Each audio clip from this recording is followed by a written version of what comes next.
দীর্ঘদিন ধরেই স্বর্ণকে নিরাপদ বিনিয়োগের প্রতীক হিসেবে ধরা হয়। বৈশ্বিক অর্থনৈতিক সংকট, যুদ্ধ বা রাজনৈতিক অনিশ্চয়তার সময় মানুষ শেয়ার বাজার ও ঝুঁকিপূর্ণ সম্পদ থেকে সরে এসে স্বর্ণে বিনিয়োগ বাড়ায়। 2008 সালের বৈশ্বিক আর্থিক সংকট এবং করোনা মহামারীর সময়েও স্বর্ণের দামে বড় ধরনের উল্লম্ফন দেখা গিয়েছিল।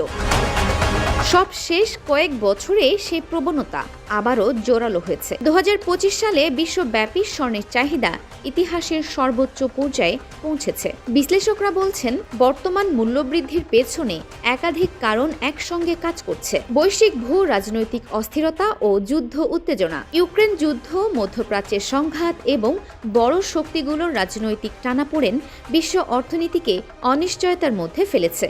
এমন পরিস্থিতিতে বিনিয়োগকারীরা ঝুঁকিপূর্ণ শেয়ার বা মুদ্রার বদলে স্বর্ণকে নিরাপদ আশ্রয় হিসেবে বেছে নিচ্ছেন। রয়টার্সের বিশ্লেষণে বলা হয়েছে, ভূ রাজনৈতিক ঝুঁকি যত বাড়ছে, স্বর্ণের চাহিদাও তত বাড়ছে। ডলার নির্ভরতা কমাতে স্বর্ণের মজুদ বাড়িয়েছে। ওয়ার্ল্ড গোল্ড কাউন্সিলের হিসাবে গত 2 বছরে কেন্দ্রীয় ব্যাংকগুলোর স্বর্ণ কেনার রেকর্ড মাত্রায় পৌঁছেছে, যা বাজারে সরবরাহের ওপর চাপ তৈরি করছে।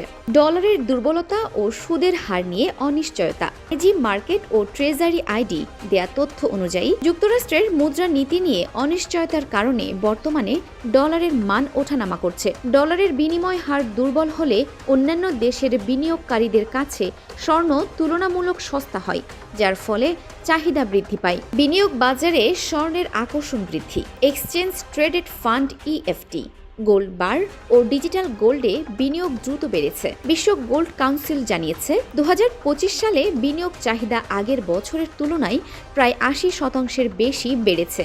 এশিয়ার বাজারে গয়নার চাহিদা বেড়ে যাওয়া।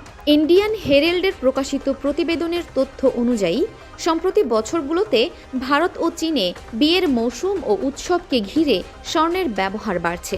এতে আন্তর্জাতিক বাজারে অতিরিক্ত চাপ তৈরি হচ্ছে। সব মিলিয়ে ইতিহাস, অর্থনীতি ও রাজনীতির পটভূমিতে দাঁড়িয়ে স্বর্ণ আবারও নিরাপদ আশ্রয়ের প্রতীকে পরিণত হয়েছে। বিশ্লেষকদের মতে, বৈশ্বিক অস্থিরতা দীর্ঘ হলে স্বর্ণের দাম আরও কিছুদিন ঊর্ধ্বমুখী থাকতে পারে।